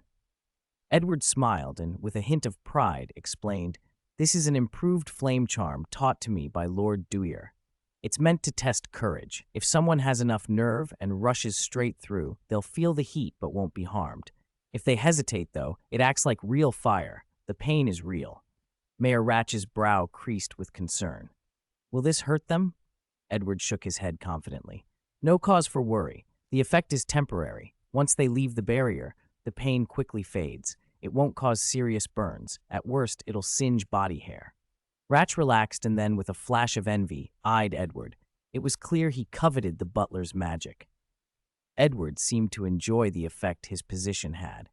Being the Lord's personal butler had its privileges. While mayors visited the castle on occasion, Edward lived at the Lord's side and could consult him about magic at any time. He had been taught advanced spells by the Lord himself. Sensing Ratch's interest, Edward said, "Mayor Ratch, if you want, I can teach you this spell after the assessment." Ratch's eyes lit up. "You really can?" "Of course," Edward replied magnanimously. "This spell is from Lord Duir, and anyone may learn it.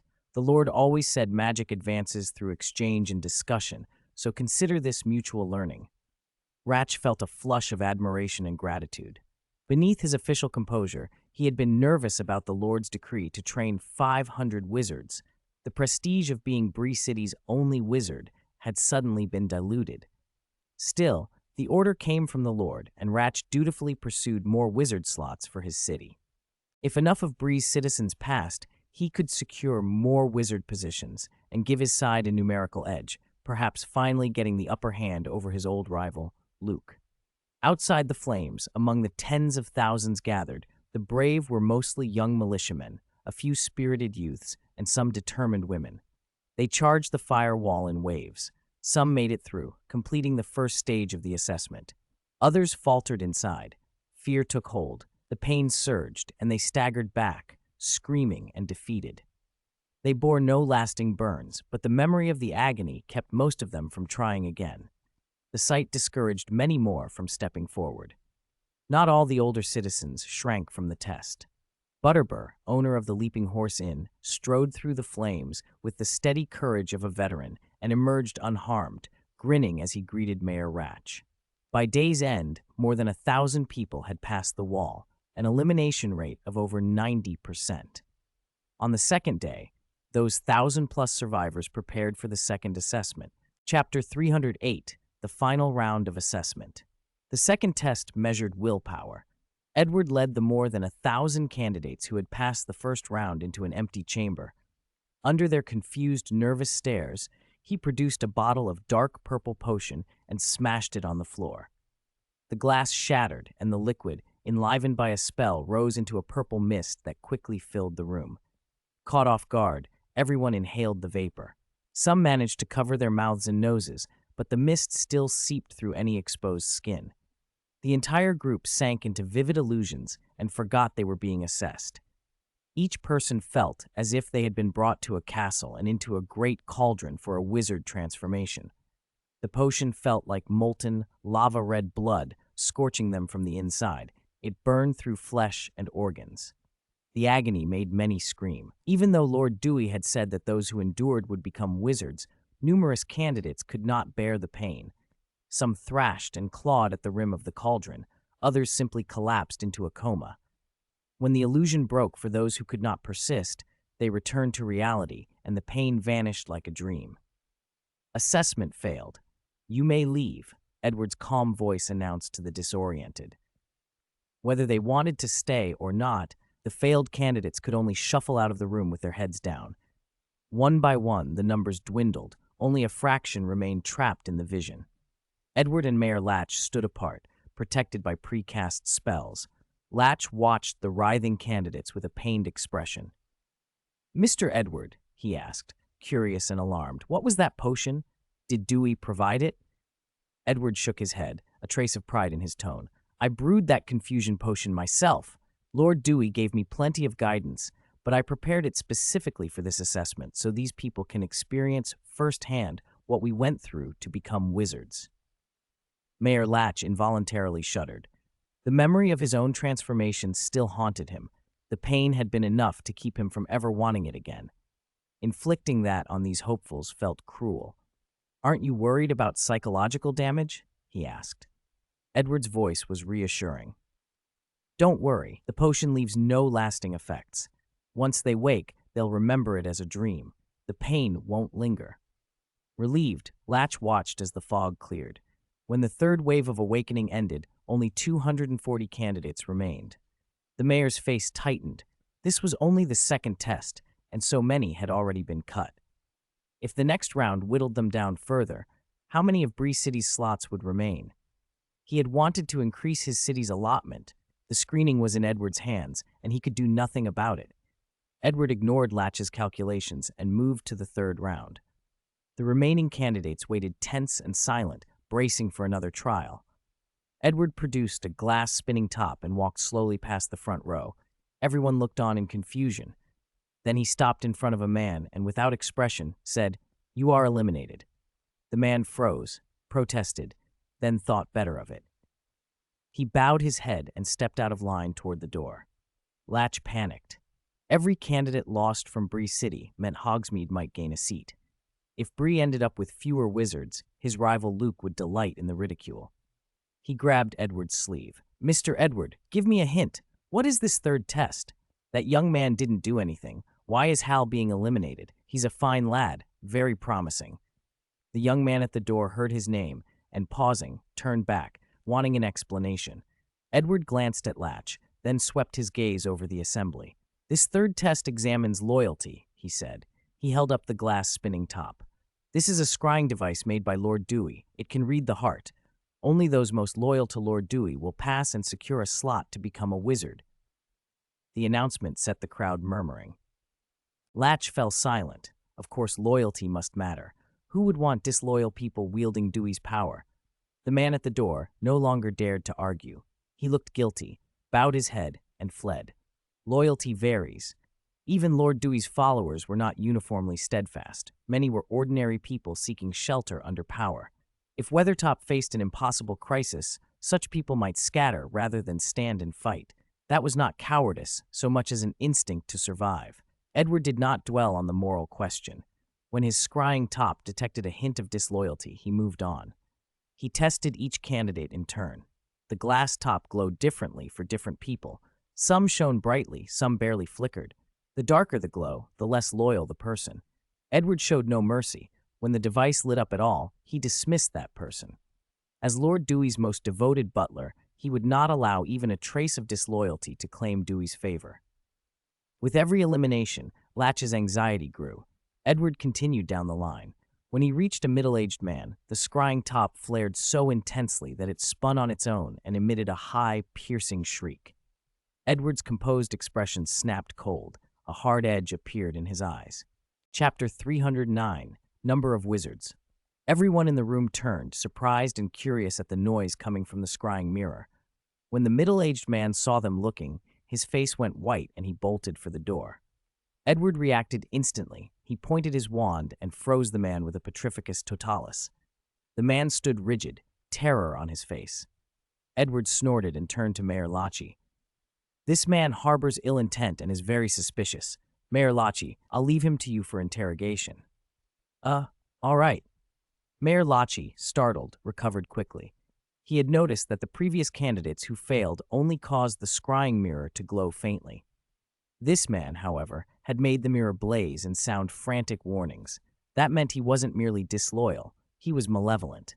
That someone like him had managed to pass the first 2 rounds in Bree was alarming. As mayor, Lachie felt compelled to take responsibility. He drew his wand, conjured chain bonds, secured the man, and had him carried out to be handed over to the militia for detention and later questioning. By the time he returned, the assessments had ended. The number of successful candidates had dwindled sharply. From the original 240, only 122 remained after the third elimination, nearly half gone. For the 500 wizard slots, Bree's share being only 122 was a bitter shortfall. Lachie already imagined how Mayor Luke would gloat. He could only hope Hogsmeade's numbers wouldn't be as disappointing. Edward declined Lachie's invitation to stay and went to Hogsmeade through the fireplace to run the same 3 trials there. The 122 people who had passed in Bree were informed they had secured a wizard slot and would be summoned to the castle on a chosen day to receive their magic.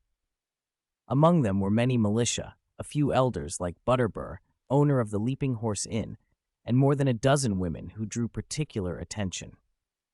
In human society in Middle-earth, women held low status and depended on men for their livelihoods. Like in a medieval world, So these women, having stood out among tens of thousands and made it into the final 122, attracted sideways looks. Mayor Lachie treated them with equal respect during the ceremony. No matter their current station, they were all about to become wizards, and he treated them accordingly. Hogsmeade, at the foot of Weathertop and close to the castle, was even more eager for magic. Edward set up the three same trials there. The first test, the firewall, saw nearly 3,000 candidates pass, double Bree's number. The second, the willpower trial, whittled that down to over 500. The final loyalty test left 287 successful candidates. Mayor Luke, who already knew Bree's results, laughed aloud when he learned Hogsmeade had more than double the number Bree had, and that his daughter was among those who passed. Hogsmeade had clearly taken the lion's share. The combined total from Bree and Hogsmeade was 409, still 91 short of the 500 wizard slots. But Dewey had not assigned only those two cities. Under his orders, Edward went to Isengard to assess the wild men as well. There, 131 wild men passed the 3 rounds. That pushed the total to 540, exceeding the quota. Edward reported back to Dewey. Dewey didn't mind the surplus. He was pleased with the selection. After 3 rounds of screening, the remaining candidates were elites, brave, resolute, and fiercely loyal. Once transformed, they would become wizards devoted to him. He waved his hand, gathered everyone who had passed, and brought them all to Hogwarts Castle for the bloodline fusion ritual. There was the matter of exceeding the planned number and potentially running short of dragon blood. Dewey was unconcerned. He still had blood from a frost dragon, and if necessary, he could draw from the dragon farm and feed the dragons blood-replenishing potions. Besides blood, he could use other dragon parts as substitutes. Dragon meat, for example, which carried less magical potency, but could be made up for in quantity. He had more dragon corpses than he could ever use. When over 500 candidates assembled at Hogwarts, Dewey took responsibility for the men and entrusted the women to Arwen. Following the principle of ladies first, Arwen led the women to the witchcraft pool for fusion with dragon blood.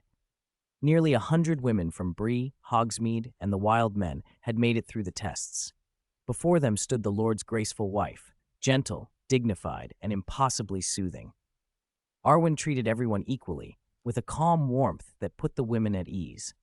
Under her guidance, they removed their clothes and stepped into the scalding, churning pool of blood-red potion. They had only felt this agony once before in a vision during the assessments. Now, submerged in the magma-like brew, the cramps and the wrenching pain of marrow extraction were real. Many cried for death, but they gritted their teeth and endured. These women had already survived countless hardships. Their willpower was tougher than most men's. All of them clung desperately to this chance. To become wizards would free them from oppression and offer mastery over wondrous magic. Arwen stood beside the pool and watched, moved by their determination. A soft light emanated from her, like starlight and moonlight woven together. She murmured a prayer, an ancient elven blessing. May the Valar bless you and ease your pain. Bathed in that gentle radiance, the women's agony receded. Their contorted expressions relaxed, their eyes closed, and they fell into something like sleep. One by one, their bodies were encased in thick, blood-red cocoons, as if undergoing metamorphosis.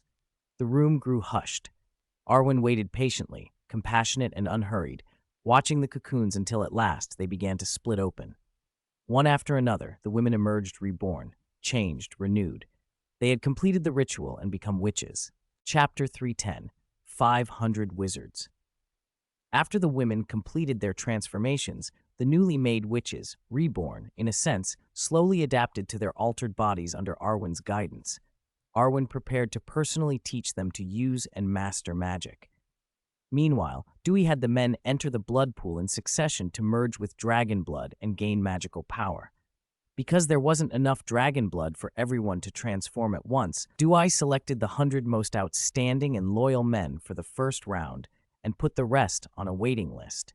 When the first group had absorbed the dragon blood and completed their fusion, Dewey prepared another enlarged cauldron-like pool and brewed a fresh bloodline fusion potion for the remaining candidates. With conventional dragon blood exhausted, he made a decisive choice. He would use frost dragon blood.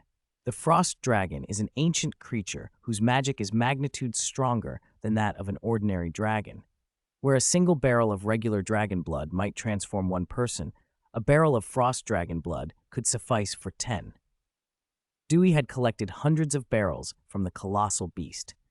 He poured 10 barrels of frost dragon blood into the pool. Unlike the previous potion, which had roiled like molten magma, this new mixture turned ice blue and threw off an intense, bone-deep chill. The room's temperature plummeted. It felt like winter had arrived, complete with falling snow. The surface didn't freeze over, but it emitted such cold that everyone watching feared they would be turned to ice the moment they entered. Brog, leader of the Black Country, didn't hesitate. He jumped in first. Immediately, he felt his limbs stiffen, his thoughts slow, and a soul-piercing cold freeze every nerve. He could barely make a sound. But the rest of the chosen men were selected for their courage, willpower, and loyalty, and they followed without hesitation. Inside the pool, the cold and the dragon blood gnawed at them. It felt as if countless ice blades were carving through flesh and bone. Blood vessels numbed, hearts slowed, and brain activity dragged. The pain was excruciating, perhaps even worse than that suffered by those who had taken ordinary dragon blood. The cost, however, matched the reward. Those who fused with frost dragon blood would gain far greater magical power than the earlier group. After a long, agonizing interval, the frost dragon blood was absorbed, and one by one the men burst out of their icy shells. Their physiques had altered. A faint ice-blue glint lingered in their eyes, and a thin chill hung about them. They looked at one another in stunned surprise.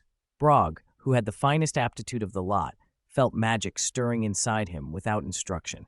He reached out and brushed the pool's edge with a finger. A thin film of ice formed instantly on the water. Dewey watched with genuine surprise and a new respect. Brog was a natural. Even fresh from transformation, he was already testing his limits. When all 540 people had completed their metamorphoses, Dewey waved to clear the remaining liquid and residue from the pool, then led everyone back to the banquet hall. Seeing the crowd, another problem rose in his mind: making wands. A wand is a wizard's personal casting instrument. Without a proper wand, a wizard struggles to cast accurately and efficiently and may be unable to perform powerful spells at all. Whoever controlled wand-making was effectively the armorer of a mage society. Dewey couldn't simply hand the craft to someone unvetted. He needed a candidate with natural talent who would be eternally loyal, bound by magical oaths and contracts to serve faithfully and never betray him. So he announced he would select one person from among the newly made wizards to be trained as the castle's wand-maker. The news set the hall buzzing. Everyone had seen the wands wielded by the lord, the butler, and the mayor, and knew those instruments were what enabled true casting. With so many new wizards, it was impossible for Dewey to make every wand himself. If one of them could learn the art, they would be invaluable, both to the lord and to the others. But wand-making required innate talent, and Dewey could only judge that talent through practice. He conjured a pile of suitable woods and a set of wand-making tools and began to teach the most basic techniques: carving and polishing the shaft. He deliberately kept the core secrets to himself. Even in the magical world, many people could name the right woods and cores, but few could make a wand that functioned properly, and fewer still could rival a master like Ollivander. After outlining the fundamentals, Dewey let them try. The new wizards picked up knives and blocks of wood, eager to impress. Butler Edward, having asked and received Dewey's permission, joined the contest as well. Skill varied. Some were clumsy. They couldn't hold the wood steady, much less create a refined shaft. Dewey looked at their uneven, misshapen attempts and shook his head. To him, those pieces were like rotten wood, unworkable. Those men, recognizing their limits, awkwardly set down their tools and withdrew from the competition. Edward's work earned a nod from Dewey. Not a prodigy, but competent enough to carve a wand-like shape, worth considering. Then Dewey's gaze landed on a young man in his early 20s, with red hair and freckles. The youth's carving knife moved with steady, practiced strokes. The wood gradually took the smooth, balanced form of a wand, well crafted and pleasing to the eye. Dewey inspected the nascent wand with a hint of admiration and turned to the young man. "What is your name?" he asked gently. A little nervous, the young man replied, "Bill, my lord. My name is Bill." "Don't be nervous," Dewey said with a reassuring smile. "You have a good hand. Are you a carpenter?" Bill shook his head, voice trembling between excitement and pride. "No, my lord. I'm a militiaman from Hogsmeade. My father was a carpenter. He taught me how to carve wood, so I'm familiar with it." Dewey toyed with the wood in his hand and nodded. "You have craftsmanship, and you show talent for wand making. Would you be willing to learn the craft from me?" Bill's face lit up, and he nodded eagerly. "Yes, I'm willing." "Very well," Dewey said with a smile.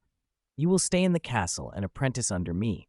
When you can make your own wand to my standards, your apprenticeship will be complete. You will then be responsible for making wands for the others. Can you do that?" "I can," Bill answered without hesitation. Chapter 311, Magic Apprentice. The others who had envied Bill quickly grew anxious and impatient. Lord Dewey had declared that their wands would be made by Bill, and they could only hope he would learn fast and start producing wands for them. In the presence of Arwen, Dewey and Bill signed a magical contract. Bill would become the designated wand maker for Hogwarts, responsible for crafting wands for Dewey to distribute among the wizarding community. In short, Dewey was grooming Bill as his own wand maker. They even discussed the possibility of founding the only wand shop in Middle-earth, akin to Ollivander's. Bill remained at the castle to learn wand making from Dewey. The other newly arrived wizards were also permitted to stay. Lacking wands, they could at least study theory and practice until their turn came. Dewey opened a large classroom, hung his portrait above the blackboard, and had copies made of many first-year textbooks from Hogwarts for the newcomers. The new wizards devoured the material eagerly. Even without personal wands, they found the lessons stimulating.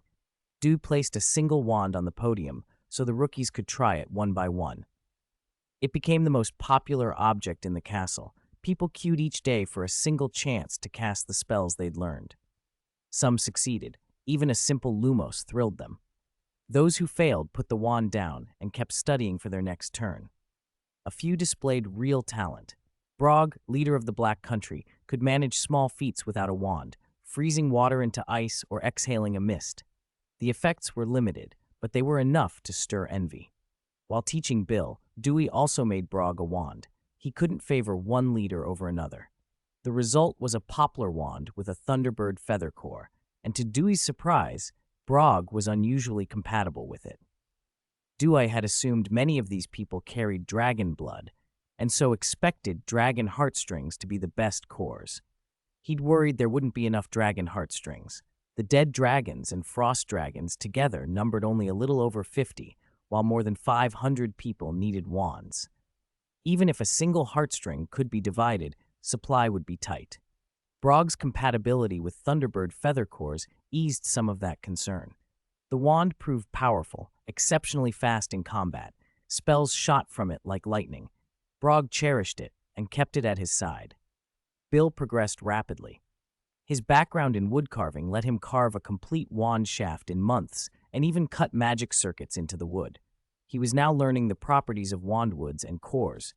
A mature wand maker must know materials intimately and how to combine them for the best effect. To give him hands-on experience, Dewey took Bill into the old forest to harvest from the horns. With Dewey's current power, the horns posed no real threat. When they attempted to attack, Dewey froze the surrounding trees and calmly broke off branches, explaining to Bill the character of each wood and the kind of wizard it suited. Bill watched his teacher with admiration. Any one of the trees around them could have crushed him, yet Dewey moved through them as if in a placid grove, casually freezing trunks and taking samples. From then on, Bill called him teacher rather than lord, and Dewey accepted the title. Bill had become his first official student. As Dewey and Bill continued harvesting, the horns gradually ceased their attacks and became still, like ordinary trees.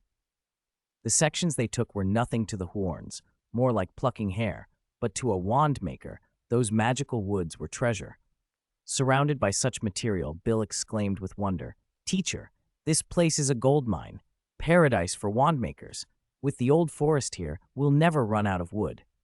Dewey agreed, but warned him, "These trees have temperaments. Next time you come to collect wood, you'll need to defend yourself." Learn some defensive spells before you go, or you'll be the one to suffer. Bill shivered at the memory of their earlier assault and resolved to study spells diligently so he wouldn't be crushed on a future trip. After they had sheared the largest trees, Dewey and Bill returned to Hogwarts with enough material to make over 1,000 wands. As the saying goes, a master points the way, but the student must practice. After teaching most of the craft, Dewey stepped back. Bill began making wands on his own, processing the branches into prototypes. Dewey had also brought a selection of cores: dragon heartstrings, thunderbird feathers, giant eagle feathers, elf hair, acromantula nerves, and troll heartstrings. Dewey had screened these for magical potential, especially dragon heartstrings, giant eagle feathers, elf hair, and thunderbird feathers were prime choices. Dewey explained their characteristics.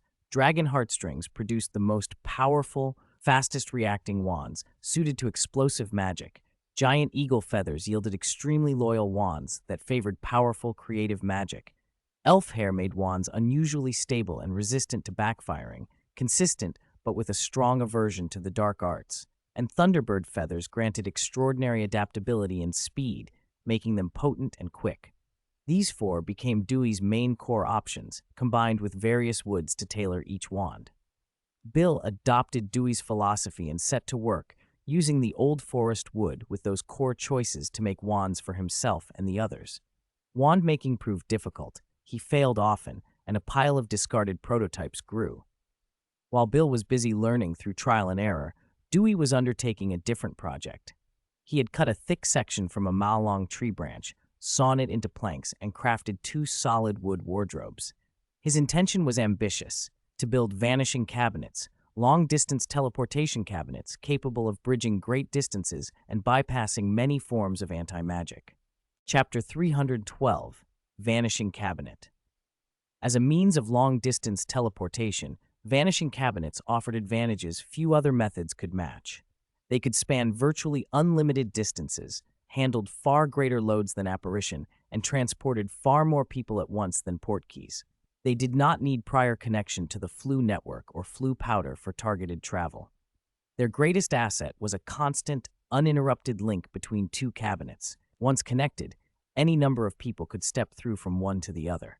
With vanishing cabinets, large contingents could be gathered and moved in an instant. Dewey intended to recreate and study a vanishing cabinet, then refine the technique. Once he understood the magic fully, he would establish links between Bree, Hogsmeade, and Isengard to make them function as a single, integrated territory. That way, decrees could be transmitted instantly and aid dispatched the moment trouble arose. No more days-long journeys between towns, no more helpless delay when a Barrow-wight or some other menace struck. At present, the trip between Bree and Hogsmeade took a day. Isengard lay thousands of miles farther still. The Flu network, too, was limited here. Flu powder was scarce. Production had always been controlled by Dewey himself, and the network had never become a public utility the way it often was in other magical worlds. Now that Dewey commanded a cadre of wizards, he intended to select several skilled workers to found a magical factory just for Flu powder. If production could be increased, public fireplaces could be installed in Bree, Hogsmeade, Isengard, and elsewhere, and ordinary citizens could buy Flu powder for general travel. But that was a secondary plan. First came the vanishing cabinets.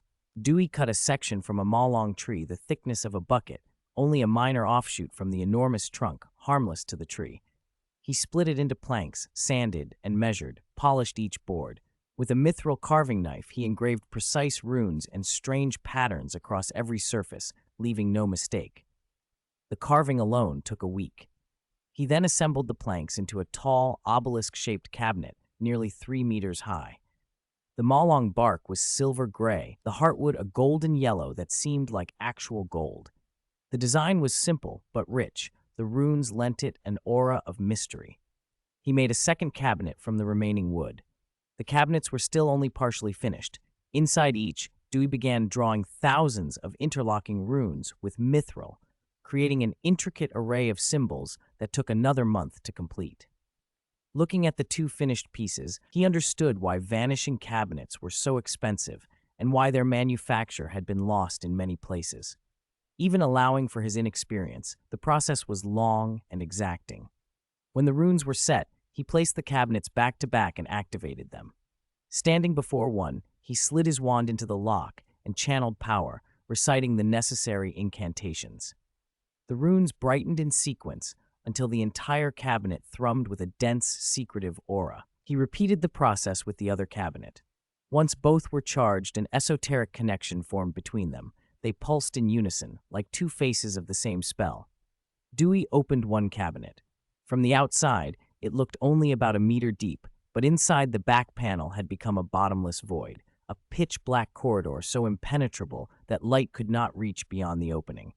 It felt like a tunnel into nothingness. He smiled. The cabinet had worked. He tested it cautiously. Speaking Parseltongue, he summoned a small snake and ordered it to enter. The snake complied and vanished into the darkness. Moments later, it slithered out of the other cabinet. Satisfied but careful, Dewey repeated the trial several times. The transit was flawless. Only then did he step in himself. For an instant, his vision was swallowed by the same absolute dark, and sounds dropped away. Then, as quickly, sight and sound returned, and he found himself standing inside the other cabinet, facing its doors. There was none of the disorienting, squeezing sensation associated with apparition, nor the awkwardness of portkey travel. It was as if he had merely walked through a doorway. He had felt no residual magic, no spatial turbulence, only a brief plunge into darkness and instant arrival. The experience reminded him of the way Platform 9 3/4 worked. You stepped into a patch of darkness and emerged somewhere else. It seemed likely that the platform employed the same basic principles as the vanishing cabinet. With one pair of cabinets successfully made, Dewey considered their placement. In other magical lands, vanishing cabinets had been largely abandoned. Flue travel was cheap and widely available where flue powder was abundant. Apparition handled short hops, portkeys covered long distances.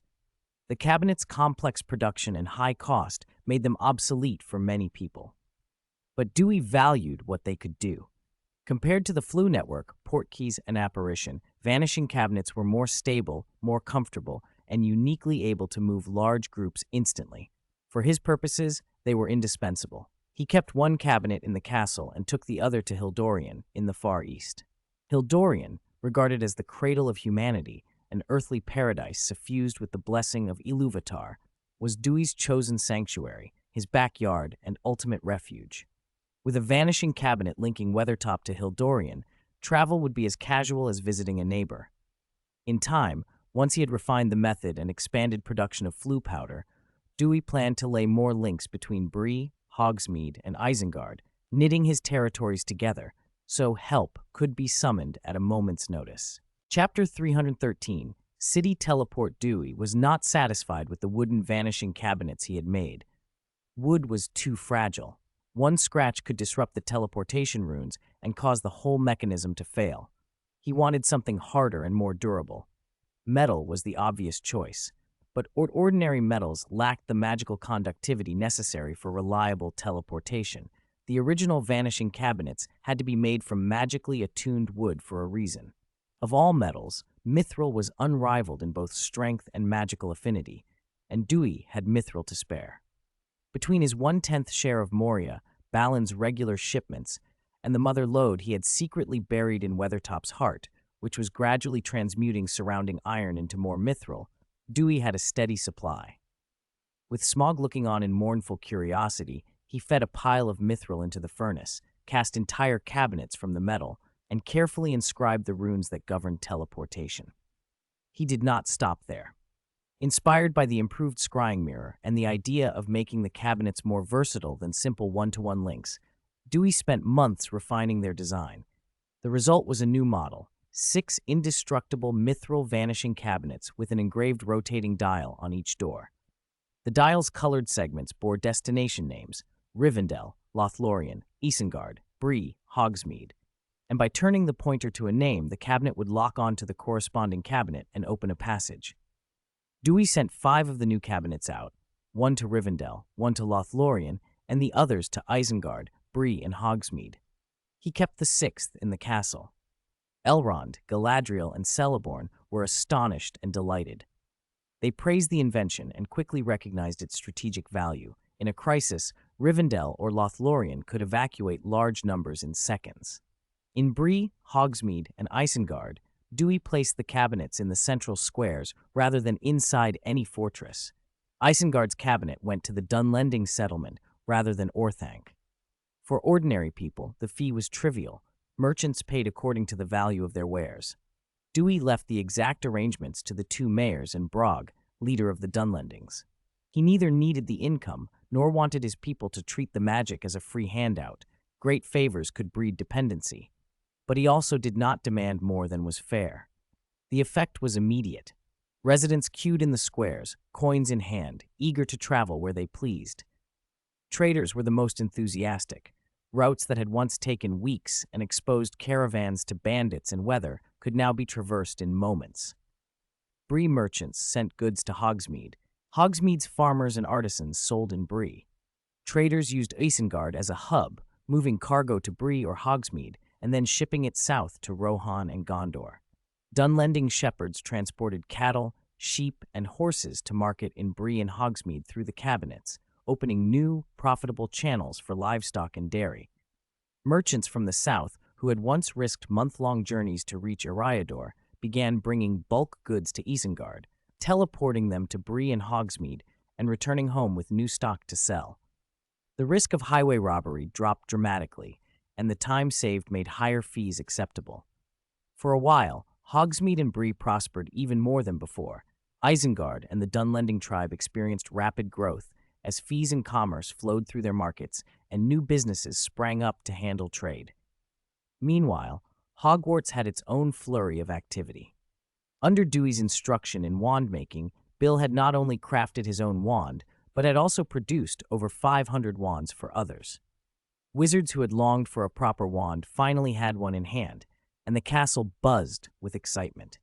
For 6 months, they immersed themselves in magical theory and practical training, no longer complete novices ignorant of the craft. Dewey's portrait and Arwen, and Dewey himself, when he could, offered frequent guidance and correction. With tools, teachers, and growing experience, the next generation of wizards began to take shape. Chapter 314, Crash Course in Magic. After everyone received their wands, they were eager to try out spells.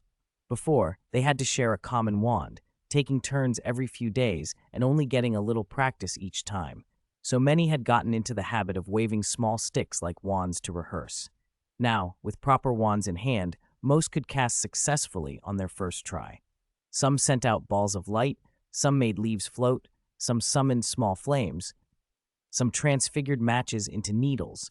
Each person showed a different talent. A few favored the Lumos charm, others excelled at fire spells or transfiguration, some had a knack for herbology. A handful had even brewed basic potions in the 6 months before receiving their wands, which already marked them as promising in potion making. Watching them, Dewey's eyes were full of smiles. After more than half a year of getting to know these new wizards, he understood them well.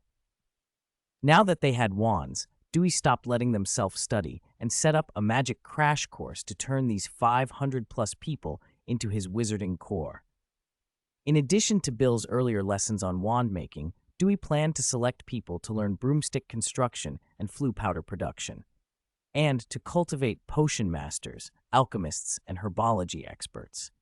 Perhaps it was husband and wife telepathy, because Arwen, while training a group of witches, picked out a woman skilled in weaving and taught her magical textile techniques. Maybe a Hogsmeade Madame Malkin's robes for all occasions would be born one day. Everyone was thrilled that the Lord himself was opening a crash course. Having seen the castle's wonders, the never-extinguishing Gubrathian fire, the ceiling that mirrored the weather, floating candles, animated portraits, shifting staircases, patrolling suits of armor, many of which were well beyond their current understanding, and knowing about the Thunderbird, the giant octopus in the Black Lake, the rumored dragon in the vault, and the basilisk in the Chamber of Secrets, they were eager and studious at the chance to learn from him. To accommodate so many students, Dewey expanded the classroom with an undetectable extension charm. Since this was an intensive course, it couldn't be like Hogwarts with 7 progressive years. He focused on charms, transfiguration, potions, and herbology to quickly raise everyone's magical literacy and ability. Dewey taught transfiguration and potions, Arwen handled charms and herbology. When Mayor Latch and Luke heard the news, they rushed to the castle and asked to join. Dewey didn't refuse. Teaching one person or 100 made little extra effort, so he added his butler, Edward, to the roster as well. To keep government business running, Mayor Latch and Luke came by the fireplace to study during the day and returned to municipal duties in the evening. Both were busy but refused to miss the opportunity to learn from the Lord. In the potion classroom, Dewey stood on a dais and looked over the 500-plus students. The room, enlarged by the extension charm, resembled a great hall. Students worked in pairs, each station set with a cauldron, spirit lamp, stirring rod, and potion ingredients. Although the room was vast, Dewey's voice reached every ear with perfect clarity, and a giant screen behind him displayed each step and precaution in large, clear text and vivid colors so the back rows could follow along. He almost quoted Professor Snape.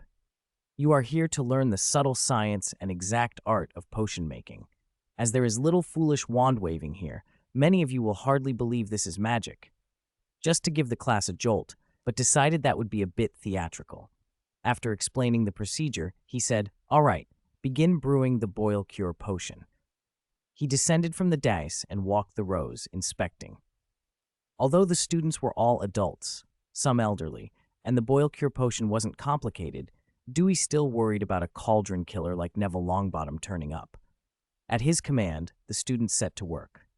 To his relief, because they were grown-ups and eager to earn the Lord's approval, they worked seriously and carefully, following his instructions step by step and avoiding mistakes.